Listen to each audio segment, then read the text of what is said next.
The moon hung low in the sky, casting a pale silver glow over the dense forest that stretched beyond the great kingdom of Marunga. The air was thick with moisture, the scent of rain lingering after the evening storm. The distant hoot of an owl echoed through the night, but Zula barely heard it over the frantic pounding of her own heart. She knelt at the riverbank, the damp earth soaking into the fabric of her dress, her trembling hands clutching the bundle wrapped in faded cloth. The infant inside whimpered, a frail, helpless sound barely audible over the steady rush of the river's current. Zula's vision blurred with unshed tears as she gazed down at the tiny life she had brought into this world. A life she could not keep. She should have never let it come to this. From the moment the midwife had placed the baby in her arms, whispering the damning words, "The child cannot see," Zula had known her fate had been sealed. She had seen the look in the old woman's eyes, the pity laced with fear, and she had known exactly what would happen if her father, Chief Omari, discovered the truth. The great ruler of Marunga was a man who prided himself on strength, on perfection. He had built his legacy on power, and Zula had always been a reflection of that, a daughter as intelligent as she was fearless, a woman who carried herself with the same fire that burned in her father's veins. But this child, her child, was a flaw, a weakness in the great legacy of Omari's bloodline. And Omari did not tolerate weakness. Zula had spent the last 3 months hiding the baby in the secluded hut of an old healer woman deep in the forest, away from the prying eyes of the kingdom. She had visited when she could, bringing what little food and comforts she could afford without raising suspicion. But she had known all along that this was not a permanent solution. Her father had begun to ask questions. "Where do you go at night?" he had demanded over dinner, his sharp gaze fixed on her. "Nowhere important, Baba," she had lied, forcing a smile. "I go to clear my mind." Omari had grunted, but Zula had seen the suspicion in his eyes. He was watching her more closely, his patience thinning. She knew it was only a matter of time before he uncovered the truth. And when he did, the consequences would be merciless. Zula's fingers tightened around the bundle, her body shaking. The baby stirred, making a soft, contented sound that sent a fresh wave of agony crashing over her. Her mind screamed at her to stop, to turn back, to find another way. But she had exhausted every option. If her father found out about this child, she would not just be shamed, she would be cast out, erased from his life, exiled from the kingdom she had spent her whole life trying to serve. And the child? No. She couldn't think about it. Zula sucked in a breath, forcing herself to move. She leaned forward, lowering the bundle toward the water. The river was calm tonight, its surface smooth beneath the moonlight, as if it, too, was holding its breath. The baby let out a soft cry. Zula's hands faltered. The tiny fingers peeked out from the cloth, reaching blindly, seeking warmth, seeking her. Tears slipped down Zula's face. A sob tore from her throat, and she clutched the baby to her chest, pressing her lips against the infant's forehead. "I am sorry," she whispered, her voice breaking. "I am so sorry." For a moment, she hesitated. For a moment, she considered running, disappearing into the wilderness, raising the child herself, away from the kingdom, away from her father's wrath. But where would she go? How would she survive? She had never known a life beyond the palace walls, beyond the safety of Marunga's high stone gates. She had been raised as a princess, as a daughter of a powerful chief, with servants tending to her every need. She had no skills to survive in the wild. And even if she managed to flee, her father would find her. Omari's reach stretched far beyond the kingdom's borders. His hunters, his warriors, they would track her down, drag her back in disgrace. And when they did, her punishment would be far worse than exile. No. There was no escape. A sharp gust of wind rippled across the water, stirring the river's surface. Zula took a deep, shuddering breath, her body shaking as she forced herself to do the unthinkable. Slowly, painfully, she lowered the bundle into the water. The river took it swiftly. Zula turned away before she could see it drift out of reach, before she could let herself change her mind. She stumbled back, choking on a sob, then ran. She ran blindly into the night, her breath coming in ragged gasps, her feet pounding against the damp earth. She didn't stop, didn't look back, didn't let herself think. She would move forward. She would return to the palace and pretend this never happened. She would forget. But the river never forgets. Zula returned to the palace before dawn, her body trembling from exhaustion, her dress stained with mud and damp from the river's mist. The grand stone walls of Marunga loomed before her, silent and cold under the last remnants of moonlight. She took a deep breath, straightening her shoulders, forcing herself to move as if nothing had changed. As if she had not just abandoned her own child to the mercy of the river. The guards at the palace gates did not question her as she passed. They had long since learned not to interfere with the chief's daughter, even when she wandered the night like a restless spirit. Inside, the corridors of the palace stretched before her, vast and shadowed. The flickering torches cast long, wavering shapes along the walls, and for a moment, the dancing shadows looked like hands reaching for her, grasping, accusing. Zula swallowed hard and quickened her pace. She had nearly reached her chambers when she heard the voice. "Where have you been, Zula?" She froze. The deep, commanding tone sent ice through her veins. Slowly, she turned to face the towering figure of her father. Chief Omari stood at the end of the corridor, arms crossed over his broad chest.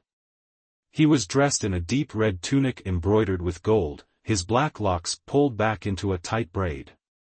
His dark eyes bore into her, sharp and piercing, filled with unspoken suspicion.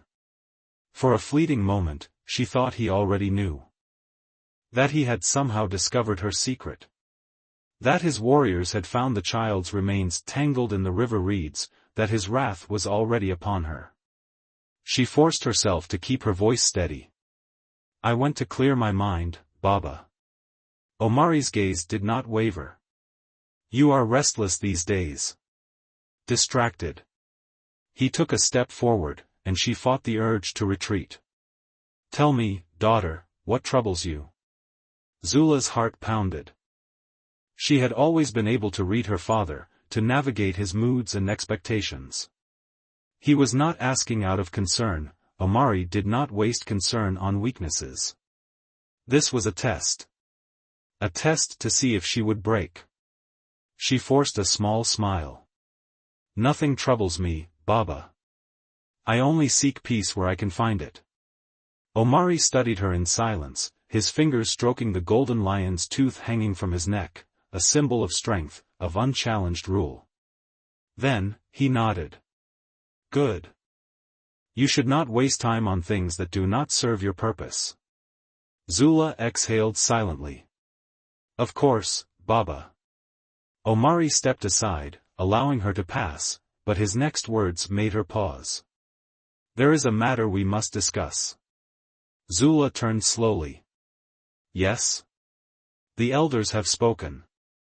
His voice was firm, unyielding. "It is time you were wed." A sharp breath caught in her throat. "Married? Now?"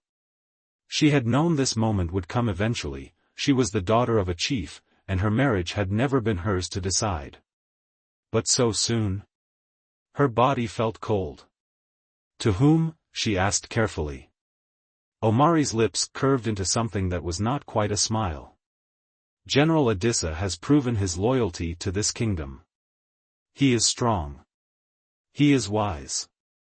And he will make a suitable husband for you." Zula clenched her fists, a storm of emotions swirling within her. General Adissa. A man nearly twice her age, with hands that had crushed more skulls than she could count. He was a warrior, a leader of men, but he was not a man who would treat a wife as anything more than an ornament.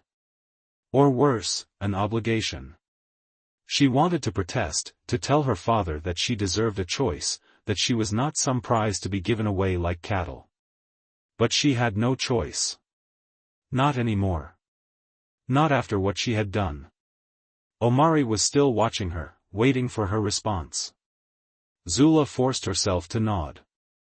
As you wish, Baba. A pleased expression crossed his face. Good. The betrothal ceremony will be arranged soon. She bowed her head in obedience, but as she turned and walked toward her chambers, her mind spun wildly. The weight of what she had done only hours ago still clung to her like a shadow. And now, she was to be married? A life she did not choose, a fate she could not escape. But she did not yet know. The river had not taken her child. The child still lived. And the river had carried her to someone who would change everything. The river was kind that night. It carried the infant downstream, its waters lapping gently against the woven reeds of the basket. The moonlight shimmered across the dark waves, casting an eerie glow upon the child's sleeping face. For hours, the basket drifted, past the dense mangrove trees and hidden inlets, past the crocodiles resting in the reeds. The river spirits, ancient and watchful, stirred beneath the waters, whispering amongst themselves as they beheld the abandoned child. The currents shifted. The reeds along the shore parted. And then, the basket bumped against solid ground. A lone fisherman stood at the river's edge, pulling in his net. His name was Jahi. He was a man of the earth and water, with skin as dark as the riverbed and a body hardened from years of labor. His sharp eyes, accustomed to scanning the waters for fish, caught the unusual sight. His breath hitched. A basket. Carefully, he waded into the water, his heart thudding. He had seen such things before. In desperate times, unwanted children were sometimes abandoned to the mercy of the river. Some were found in time. Others were not. Jahi reached out and lifted the basket from the water. Inside, the child stirred, her tiny fingers curling into a fist. She did not cry. A girl. Jahi's chest tightened. He had no wife, no children of his own. The gods had never blessed him with a family. And yet, here she was, a child placed into his hands by fate itself. The fisherman glanced around, as if expecting someone to come running, searching, calling out for a lost child. But the riverbanks were silent. The village was far upstream. No one was coming. Jahi exhaled slowly, his decision made before he could even think to question it. He would not leave her. The child had been cast away, but she was not meant to die. She was meant to live. And so, he took her home. Years passed. The girl, now called Amara, grew under Jahi's care, raised among the river folk. She was unlike the other children. Her skin was darker, her hair thick and wild like the reeds that grew by the riverbanks. She had sharp, intelligent eyes and a quiet strength that made even the elders pause when she spoke. But more than that, she had a gift. She could hear the river's whispers. When she was 5, she warned the village of a coming storm before the clouds had even darkened the sky. When she was 7, she found a lost boy in the woods, claiming the wind had guided her. And when she was 10, she placed her hands upon a dying fisherman, and though no one could explain how, the fever that had ravaged his body broke by morning. The villagers called her blessed. Some whispered that she had been touched by the river spirits themselves. But Amara did not know who she truly was. She did not know that she was the daughter of Zula, the forsaken princess of Marunga. She did not know that the kingdom she had been cast away from was still ruled by a man who would have seen her dead. But the river knew. And soon, it would lead her back to where she belonged. The river had always spoken to Amara. It whispered through the rush of water against the banks, sang in the rustling reeds, and murmured in the bubbling streams. She had grown up listening, understanding, and trusting its wisdom. But one evening, as she knelt by the shore, cupping water in her hands, the river spoke differently. It warned her. A vision struck her like a thunderclap, dark shapes, fire licking at the sky, screams swallowed by the wind. A city with golden towers and walls stretching high, but within them, shadows festered. And at the heart of it, a woman's face. A face like hers. Amara gasped and stumbled back, her breath coming in sharp, shallow gulps. She had seen things before, glimpses of the future, the river's guidance, but never like this. Amara. Jahi's voice pulled her back. She turned, blinking. He stood by the hut, his brow furrowed with concern. "Are you all right?" he asked, stepping closer. She hesitated. She had never told him of her visions, only of the feelings she got, the knowledge that came unbidden. But this time, it was different. "I saw something," she murmured. "A city. A woman." Jahi stiffened. His hands curled into fists, and for a long moment, he was silent. Then, in a voice low and careful, he asked, "What did she look like?" Amara hesitated. "Like me. Older." "And she was crying." Jahi inhaled sharply. His eyes, usually so steady, flickered with something unreadable. He had known this day would come. He had prayed it wouldn't. "Come inside, child," he said at last. Amara followed, her heart pounding. Inside the small hut, Jahi sat by the fire and gestured for her to do the same. His face was grim, his fingers tightening around the wooden beads he always wore around his wrist. "You are not from here, Amara," he began. She frowned. "I know. You found me by the river." "I did." He sighed, running a hand over his face. "But I have always feared that one day, the past would call you back." He told her then, of the night he found her, of the woven basket, of the river's mercy. He spoke of Marunga, the great kingdom ruled by a king who had once betrayed his own blood. And of a queen, Zula, daughter of the fallen queen, who had vanished the night her child was taken. Amara listened, her breath caught in her throat. The woman in her vision. It had to be her mother. "I have to go," Amara whispered, her hands gripping her knees. "I have to find her." Jahi looked pained. "It is dangerous. If the king learns you are alive, then he will regret it," she said firmly, her voice carrying the quiet strength that had always unnerved those around her. Jahi exhaled slowly. Then, to her surprise, he reached for a bundle tucked away in the corner of the hut. He unwrapped it carefully, revealing a dagger. The blade was old but well kept, the hilt wrapped in leather. "This belonged to my mother," he said. "She was a warrior once. If you must go, take this with you." Amara accepted the dagger, feeling the weight of it settle in her palm. She looked up at Jahi, gratitude swelling in her chest. "I will return," she promised. Jahi nodded. "Find the queen, Amara. And when you do, remember, you are not just a child of the river." His eyes shone with something fierce, something unyielding. "You are a daughter of Marunga." The journey was long. Amara followed the river, traveling for days, slipping past traders and caravans, walking through villages where people glanced at her with curiosity. She was no longer a nameless girl of the riverfolk. She was something more.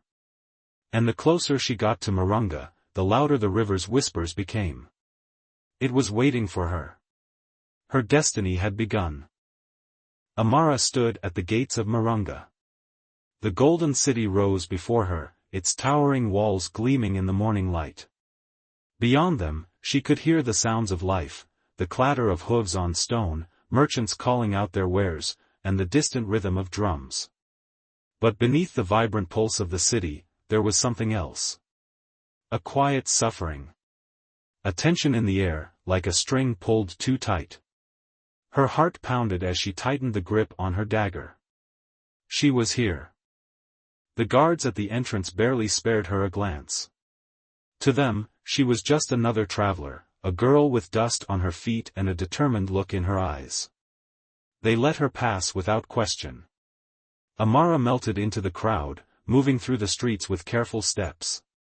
She had spent nights imagining this place, but now that she was here, she could feel the weight of history pressing down on her.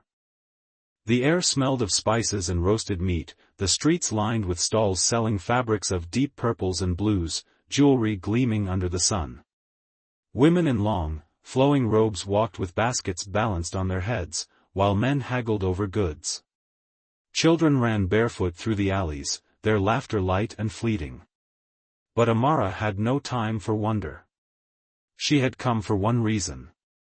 Her mother. She followed the path the river had shown her in her vision, weaving through the market until she reached a grand palace at the heart of the city. Its walls were adorned with intricate carvings of Marunga's history, scenes of warriors, gods, and kings. One carving made her pause. It depicted a woman. A queen. Her face was worn by time, but Amara knew. It was her mother. A sharp voice pulled her from her trance. "You there? Who are you?" She turned. A palace guard in deep red robes eyed her suspiciously. Amara forced herself to stay calm.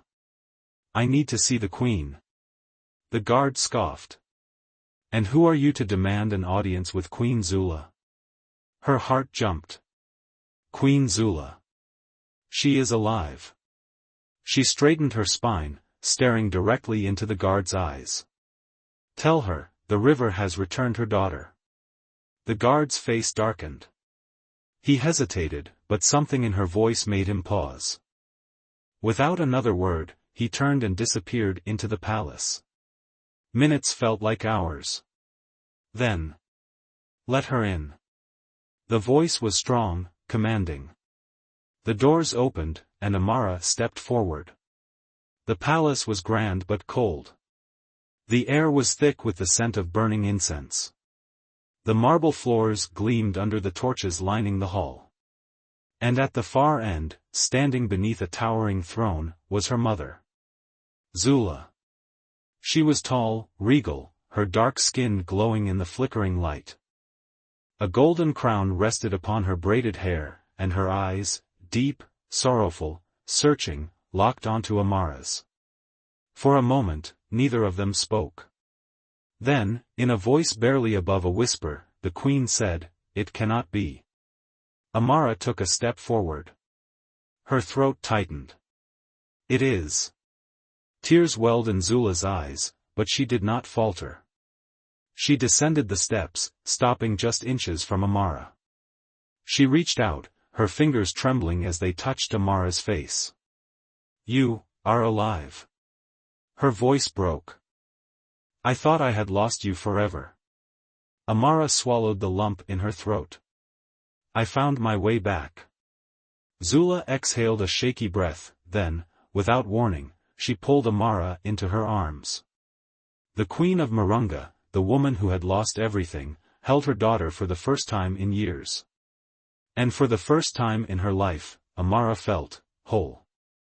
But the moment shattered and a cold voice echoed through the hall. "Touching. But this reunion will not last long." Amara turned sharply. At the entrance stood a man draped in royal robes of deep red and gold. His face was sharp, his dark eyes glinting with malice. A thin smile curled his lips. "King Azaro." Her father. Zula stiffened, stepping in front of Amara protectively. "You will not harm her." Azaro chuckled. "Harm her? My dear queen, you insult me." He stepped closer. "I simply came to see the girl who carries my blood. The girl who was supposed to die." Amara's fingers curled around her dagger. "You tried to kill me," she said, her voice steady. Azaro tilted his head. "A necessary action. But I see the river had other plans." Amara stepped forward, her heart a storm. "I am no longer a helpless child, Azaro. And I will not bow to you." Azaro's smile darkened. "Brave words, little girl." He glanced at the guards lining the hall. Seize her. Steel glinted as soldiers moved toward her. But before they could reach her, the river's voice roared in her ears. Move. Amara lunged. She twisted past the first soldier, her dagger flashing as she struck his arm. Another swung his spear, but she ducked, rolling away. The queen's guards, loyal to Zula, clashed with Azaro's men. The throne room erupted into chaos. Azaro cursed, stepping back. Enough. Amara met his gaze, her breathing heavy. You do not belong here, he spat. You will never rule. Amara straightened. She did not want his throne. She wanted justice. You stole my life, she said, voice cold. But you will not steal my mother's. Azaro laughed. And what will you do, little girl? Amara threw the dagger. It struck the pillar beside his head, missing by inches. Azaro's smirk faltered. I could have killed you, Amara said. But I want you to live. I want you to know that your time is over. Marunga belongs to its true queen. Azaro's face twisted in fury. But he saw the fire in Amara's eyes, the strength in Zula's stance. And for the first time, he realized, he had already lost. The battle was over before it began. That night, Amara stood by the river once more. The city whispered her name. The people had seen her, had felt her power. The lost princess had returned, not to claim a throne, but to free her mother. Zula stood beside her, placing a gentle hand on her shoulder. You do not have to stay, she said softly. You have always belonged to the river. Amara looked at her mother, the woman she had spent years searching for. I belong to both, she said. The river had carried her away once. Now, it had brought her home.